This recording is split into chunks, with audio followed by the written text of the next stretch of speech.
Why do growing businesses love working in Slack? Let's ask Christy at Ari Bikes. Running things in Slack saves me so much time. AI summaries save 97 minutes per week. What say you, Rox from Gosney? Slack helps us build community, it helps us build connection. Your partners, vendors and customers all in one place. Take us on home, Ashley from Caraway. If we didn't have Slack tomorrow, I would explode. Well, let's not let that happen. Visit slack.com/podcast to get 50% off Slack Business Plus.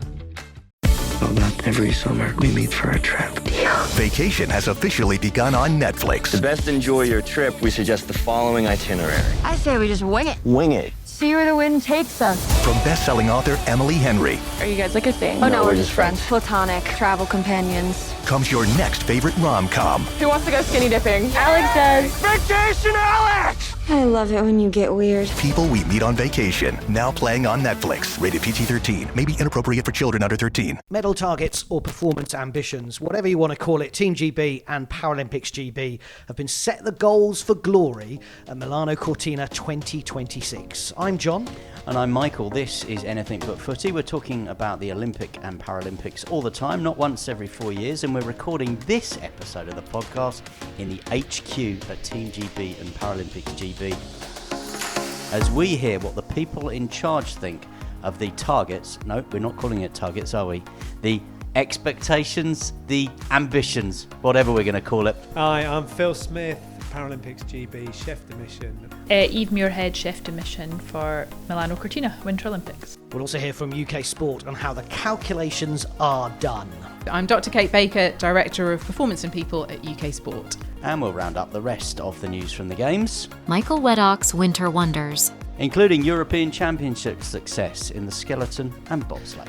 This is Anything But Footy. Stay in touch all the time with our socials, our latest blogs on our website, anythingbutfooty.com. We've got our fixture list for 2026. We're moving to Milan and looking ahead to LA. Hi, I'm Lila Fear. And I'm Lewis Gibson, and you're listening to Anything But Footy, with the latest on the Winter Olympics. So UK Sport says British athletes have the potential to bring home 4 to 8 medals, and for the Paralympic Games, 2 to 5 medals could be won. The ranges reflect the fact that Team GB and Paralympics GB will head to Milano Cortina 2026 with athletes who are, quote, more competitive in more sports at a Winter Games than ever before. Before we hear from Dr. Kate Baker, who will talk us through those numbers, your initial reaction, Michael, to that, to the Olympics number to start? Yeah, 4 to 8 for the Olympics. Of course, 6 is the best ever performance. So 6 is smack bang in the middle of that range. It would be the best ever, because we've won 5. Best 5. So 6 would be smack bang in the middle of the range, would be the best ever performance at a Winter Olympics. That's where Team GB, that's where the Olympic ambitions lie. £32.5 million is what UK Sport have invested in this cycle into the Olympics and the Paralympic Games. I think when I was running through the top line, if you like, the headline, when I first heard it, I thought, oh, slightly ambitious. But then when I started breaking it down sport by sport, there's 2 big medal chances in curling, I think. I think the men's team and I think the mixed team have great medal shouts. I think there's 2 to 3 really good medal shouts in skeleton. Which we didn't have in Beijing at all. We didn't have. We know that. The technology wasn't there. It let the team down. But you've got a mixed team event. Then you've got Marcus and you've got Matt also competing individually. I think there'll be a couple of medals in snow sport and probably in the freestyle events there as well. And we've spoken a number of times on this podcast about figure skating. And, the last World Championships would suggest that there could be a medal for Lewis and Lila as well. So when you start breaking it down sport by sport, then we know that we've seen the men's bobsleigh 4 get on a World Cup podium recently. Can the women's bobsleigh team do something? They haven't yet done it in the World Cup, but as we know, and we're going to talk about, lots of variables in winter sport, more so than in summer sport. So you can see where they get this figure from. And the Paralympics 2 to 5, slightly under, I would suggest, where we've seen, I think we've won 19 medals out of the 20 that we've won in total in Winter Paralympics in the last 3 games. Yeah, and I think the data behind that is the fact that in terms of our Paralympic athletes, they simply haven't had the opportunities to compete at the top level that we had seen previously. So the way that they arrive at these medal targets, these medal ambitions, this medal range, expectations, whatever we are calling it these days, is they look at results in World Cups, in World Championships, in European Championships, in the Olympic disciplines. So, for example, in the Olympics, in the build-up to these games, there's been 20 plus medals in those World Cup, World Championships, European events. So that's how they boil that down to the fact that 20 medals over that cycle should boil down to somewhere between 4 and 8. With the Paralympic Games, there just hasn't been the opportunities. Weather let the alpine skiers down at the last World Championships, so they weren't able to run a lot of the events. So I think that's reflected then in that little reduction that we've seen to 2 to 5. So let's get some reaction to these medal targets, ambitions, expectations, aspirations, whatever we are calling them. We're going to hear from Phil Smith, who's the chef de mission for the Paralympics GB in a moment for the Paralympic Games. First, Dr. Kate Baker, Director of Performance and People at UK Sport. So today we've been sharing our medal ranges for the Olympic and Paralympic Games in Milano Cortina, and we feel really confident that our Olympic programmes can bring back 4 to 8 medals and our Paralympic programmes will bring back 2 to 5 medals. Looking at the Olympics to start with, the figures, how do you go about putting those ambitions into place? It's a really good question. So we obviously monitor all of our athletes and programmes throughout the cycle, whether that's a summer or winter cycle. And this group of athletes have produced some really stellar performances. And not only have they done that, they've done it consistently. And that gives us real confidence that they can go out there on the day and perform. So we know these athletes can perform under pressure. This isn't about pressure. This is about giving them confidence to say, we know that you can do this and we're right behind you.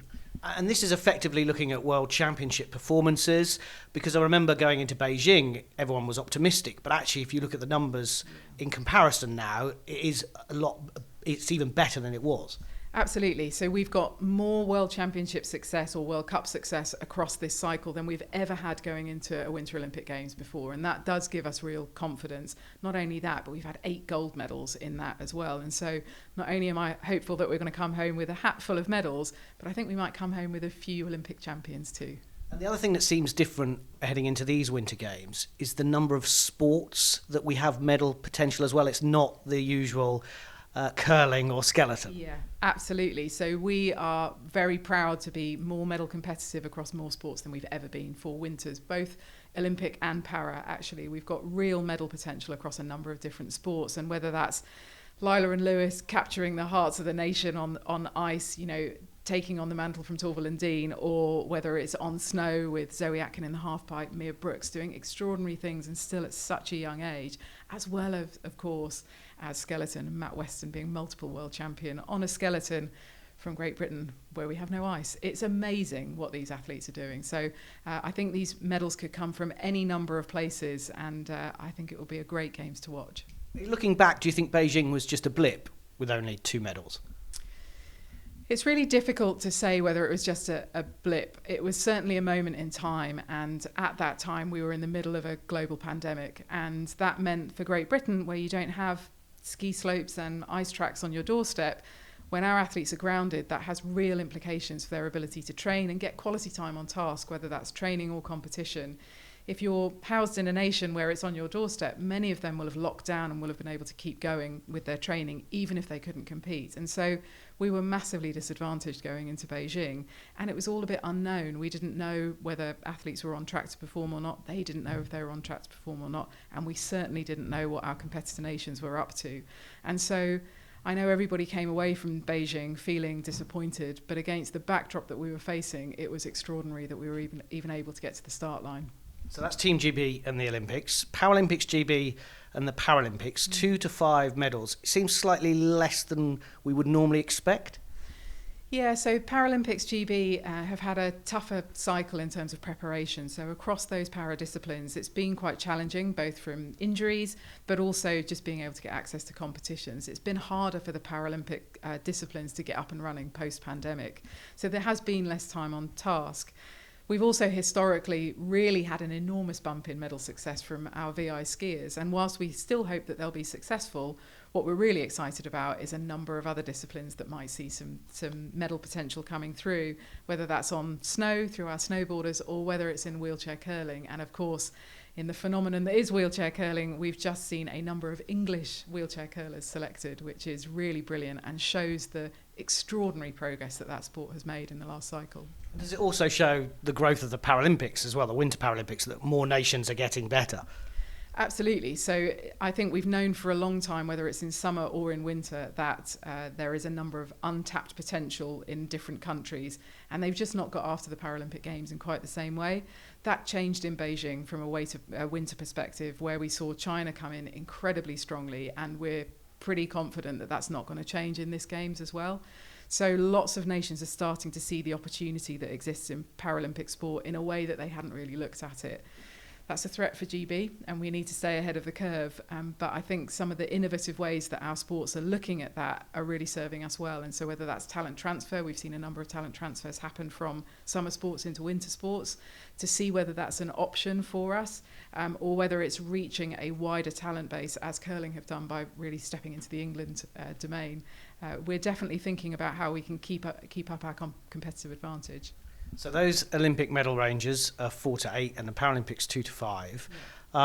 You talked about earlier on when you spoke to the media and about the transformational potential of these games, because we're back in Europe on a time zone, and just talk us through that.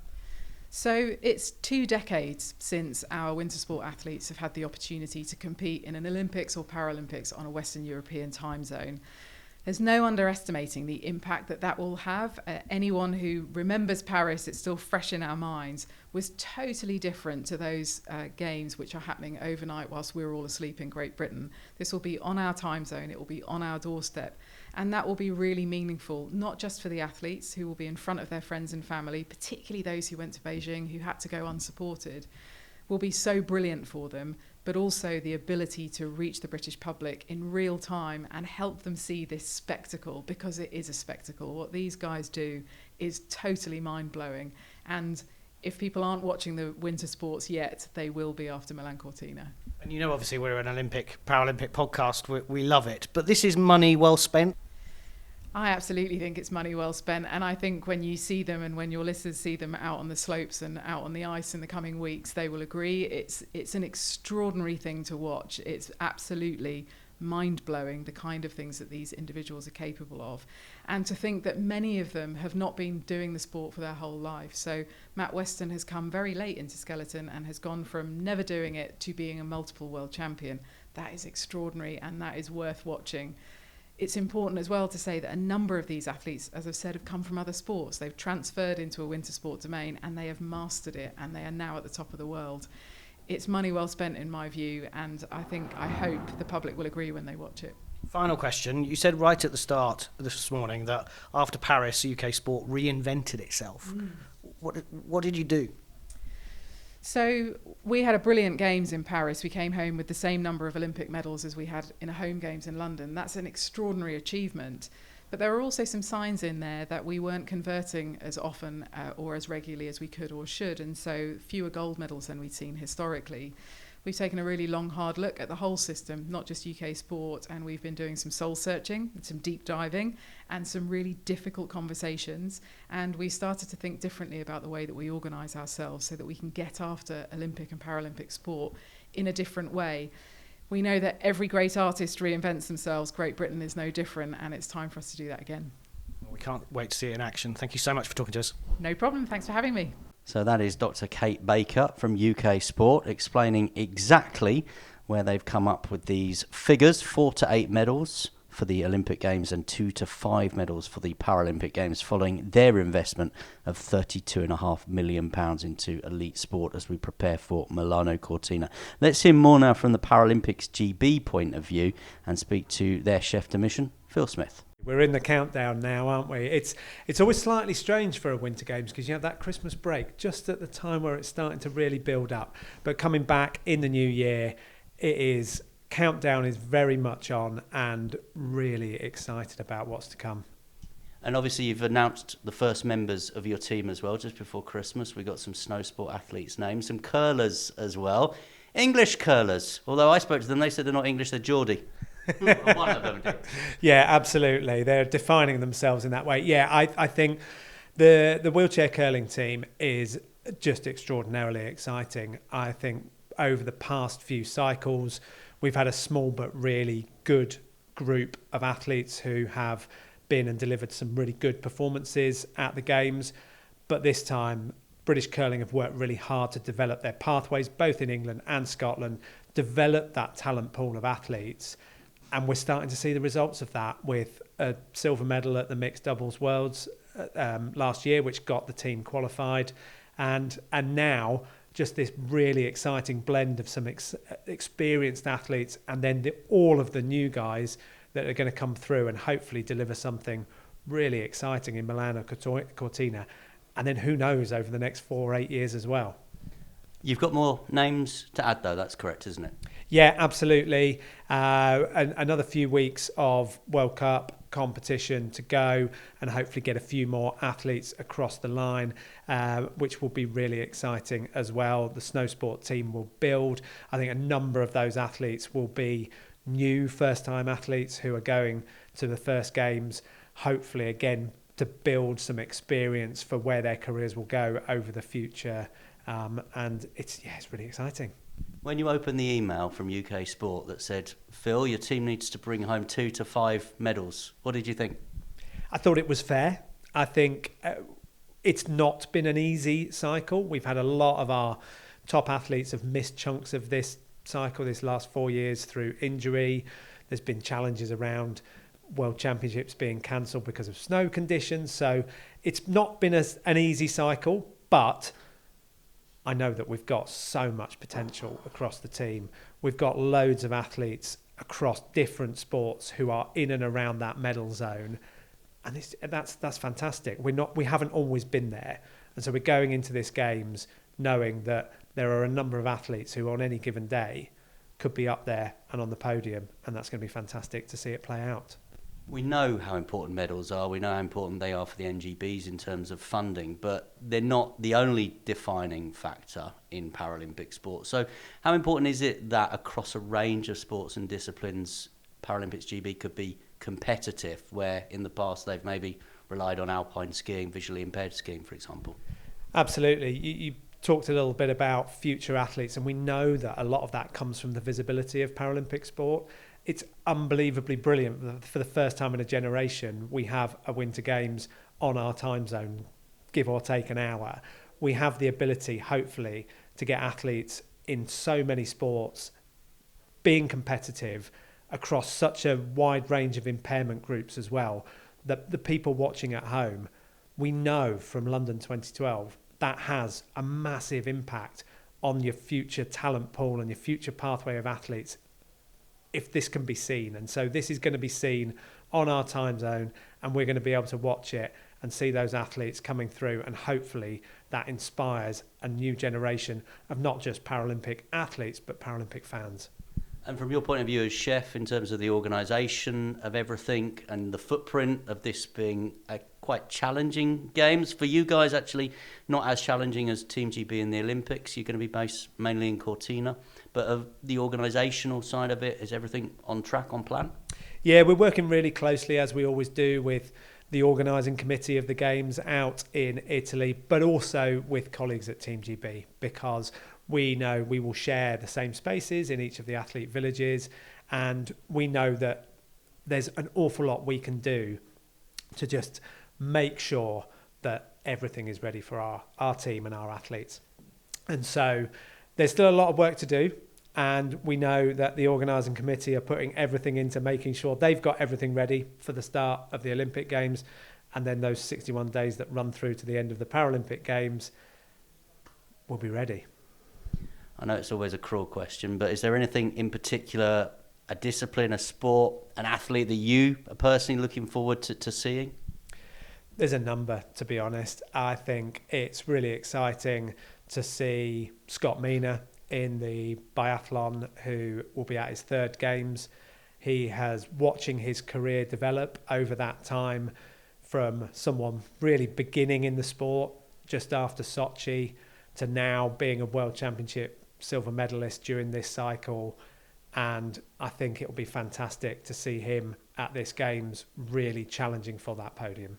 And fingers crossed for Menna Fitzpatrick, of course, because we know that she's picked up an injury, and well, hopefully the time before your games start means that she'll be able to get back there onto the field of play. Absolutely. I mean, Menna's the real example of an athlete who has had a tough cycle. She broke her leg 18 months ago, rehabbed that, got back on snow and picked up another injury almost immediately.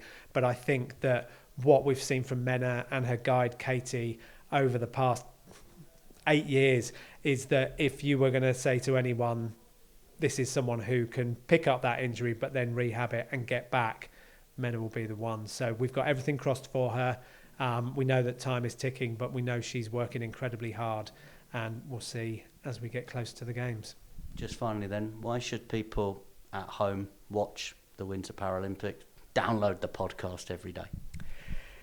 The Winter Paralympic Games is just an extraordinary spectacle.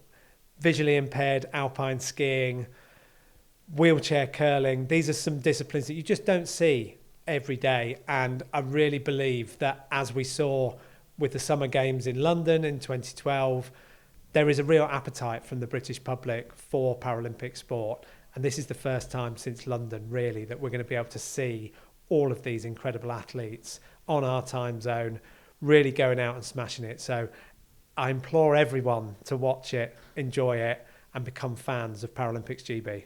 Paralympics GB chef de mission Phil Smith talking to Michael ahead of Milano Cortina Winter Games, which are coming up in 23 days' time for the Olympics and 51 days' time for the Paralympics. Although, as Phil said to the media today, he's only worrying about 61 days' time, which is the closing ceremony, because you've got to keep performing all the way through the Games, which I think was absolutely spot on.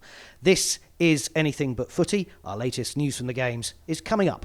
This is Anything But Footy, the Olympic and Paralympic sport podcast, where we talk about the Games all the time, not once every 4 years. And we are super excited today because we've been at a special event staged by Paralympics GB, Team GB and UK Sport, where they have announced their range of medals that they are hoping to win in the upcoming Milano Cortina Games. Just to recap, 4 to 8 for the Olympics, 2 to 5 for the Paralympics, following a £32.5 million UK sport investment. Well, the days are rattling towards the opening ceremony in the San Siro. The sport actually starts 2 or 3 days before that with the mixed curling. We've got Bruce Moa and Jen Dodds in action. Are we going to see Russian flags, Russian athletes at that opening ceremony? We're definitely not seeing Russian flags, but we are going to see Belarusian and Russian athletes. So an update from the IOC as we're recording, confirming that in the discipline of short track, there will be, as well as figure skating, and in ski mountaineering as well, some Russian or Belarusian athletes, because athletes have accepted the proposal. So very much like you remember in Paris, they have the neutral athletes, individual neutral athletes team, the AINs, and they offered quota places to figure skating, 2 to Russian, 1 to Belarusian, and they've been accepted. In the short track, 2 quota places, 1 male, 1 female for AINs with a Russian passport. They've been accepted as well. Ski mountaineering as well has been accepted. So this list will be updated as the weeks go on. We know as well that there could be some Russian athletes competing under the Russian flag in the Paralympics, because as we reported on a podcast a few weeks and months ago, the IPC, the International Paralympic Committee, voted to welcome back Russia and Belarusian athletes. So we might see that in the Paralympic Games. But the Winter Olympics, they will still be neutral athletes. Michael Weddock's Winter Wonders. Let's bring you up to date then on the very latest snow and ice news as far as Team GB and Paralympics GB is concerned. We'll start with the skeleton and bobsleigh European Championships, which were held alongside the latest round of the World Cup in San Moritz. There was a gold for Matt Weston in the skeleton, second time in 4 years. He is European champion. Marcus White finished 9th. Tabby Stoker won silver in the women's event. She was 4th in the World Cup, so that was silver in the European Championships. Whilst Freya Tarbert and Jacob Salisbury in what they call GB2 finished 4th in the World Cup, but actually won a bronze medal in the European Championship. So GB1, which is Amelia Coltman and Marcus Wyatt, they finished 4th. And as well as that success In skeleton sport, we move to the bobsleigh, where Brad Hall and Taylor Lawrence won the bronze in the two-man bobsleigh. It is the final World Cup series this weekend, and we'll get another update as well from Adele Nichol shortly, who's recording an exclusive audio diary for Anything But Footy in this World Cup season as she heads, hopefully, pending selection, I'm sure she'll get the selection, barring anything untowards, for the Olympic Games. Now, I mentioned that we are recording this at the HQ of Team GB, Paralympics GB, because they've had this special events day. It's also the HQ for GB Snow Sport. They're also here in this building as well. So let's talk snow sport. And in the States, a second World Cup win this season for Kirsty Muir in Aspen in Colorado. This one came in the slopestyle. And Zoe Atkin won her third World Cup medal of the season with silver in Aspen in the free ski halfpipe. So that's why everyone walking around here has got big smiles on their faces. But, as they keep telling us, and we've been chatting to some of our colleagues at GB Snow Sport today, not taking anything for granted, but they have had a really, really good season. Yeah, as we heard from the stats from Dr. Kate Baker. Talking of legends and things that you never think would happen, Lindsey Vonn, the skiing legend, Olympic champion, of course, on her return from retirement and her knee injury. I actually interviewed her before Paris. She obviously got my interview and I inspired her to come back to the Olympics. I think that must have been it. I think it's exactly it, but she won her latest World Cup event over the weekend, so congratulations to her. The Americans and Canadians have also named their figure skating teams for the Olympics, including Amber Glenn, who we talked about on the last episode. And could there be a British European champion heading to Milan in figure skating? Not to put too much pressure on them, but Lila Fear and Lewis Gibson are in Sheffield this week for the European Figure Skating Championships. It was first time since 2012 that they've been staged in Sheffield. In fact, Lila was a flower girl at that event, so picking up the flowers for everybody else, and Lewis did an exhibition, because he's slightly older, with a performance as a youngster. So they're back on the ice, but this time going in as potential champions. We wish them and all the Brits in action in Sheffield will have reaction to that, of course, next week. In other news from the Games, and we have to preface this by saying, who knows, cross-country could be in the Winter Olympics in a future edition. That is what Seb Coe and World Athletics, I think, are pushing for. Uganda's Jacob Kiplimo made history, winning his third consecutive World Cross-Country title in Tallahassee in Florida. Agnes Nkechi of Kenya won the women's race by a massive 42 seconds. One of the biggest margins in championship history. British Athletics, well, they finished 7th in the mixed relay. European champion Megan Keith helped the women's team to 7th as well, and the men's team finished 11th. I'm not sure those warm conditions in Florida were a terrific advert for that proposed introduction into the Winter Olympics. We need to get them back into the snow and the ice and the mud. Talking of the heat, Australia, the focus for the next couple of weeks in tennis, the first major of the season, the Australian Open. Harriet Dart and 5 British men will be trying to go through qualifying in Melbourne this week. Billy Harris, Jan Choinski, Arthur Ferry, Ryan Peniston and George Lofhagen will be in action in qualifying with Harriet Dart. They'll be hoping to join Cam Norrie, Jacob Fernley, Emma Raducanu and new world number 69, her highest ever, Fran Jones in the ranking in the main Australian Open draw. The competition starts at the weekend.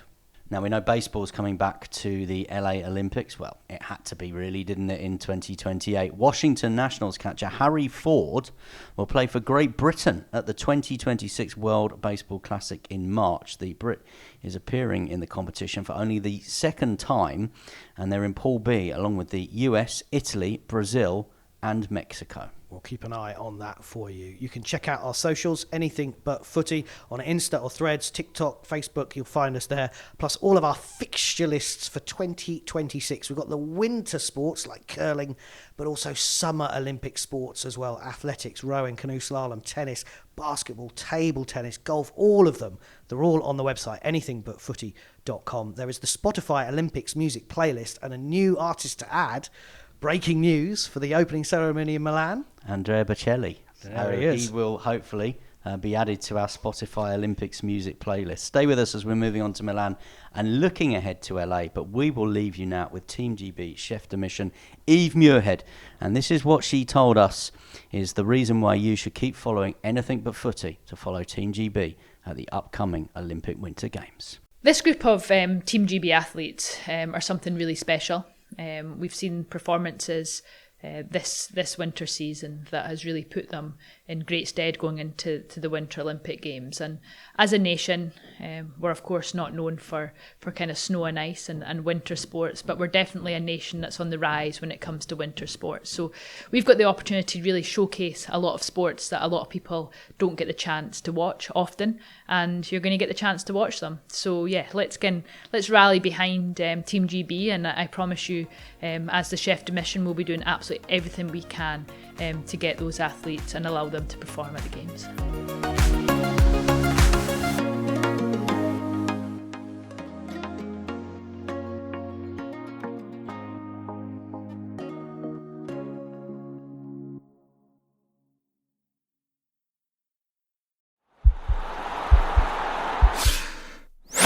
This podcast is part of the Sports Social Podcast Network.